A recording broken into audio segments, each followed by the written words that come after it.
ভাড়াটিয়া পরিচয়ে স্বর্ণসহ মূল্যবান সম্পদ হাতিয়ে নেয়া প্রতারক চক্রের 2 সদস্যকে গ্রেপ্তার করেছে র্যাব। সকালে কারওয়ানবাজারে মিডিয়া সেন্টারে আয়োজিত সংবাদ সম্মেলনে র্যাবের আইন ও গণমাধ্যম শাখার পরিচালক কমান্ডার আরাফাত ইসলাম জানান, দীর্ঘদিন ধরে চক্রটি ভাড়াটিয়া সেজে এই অপরাধ করে আসছিল।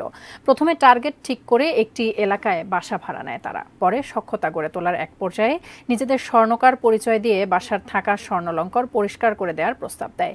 এভাবেই আস্থা অর্জনের পর টার্গেটকৃত ব্যক্তির সবকিছু লুটে নিয়ে চলে যায় তারা। নির্দিষ্ট অভিযোগের ভিত্তিতে চক্রের মূল হোতা আলী হাসান সোহেল সহ তার এক নারী সহযোগী সহ নরসিংদী থেকে গ্রেপ্তার করা হয় বলে জানান কমান্ডার আরাফাত ইসলাম।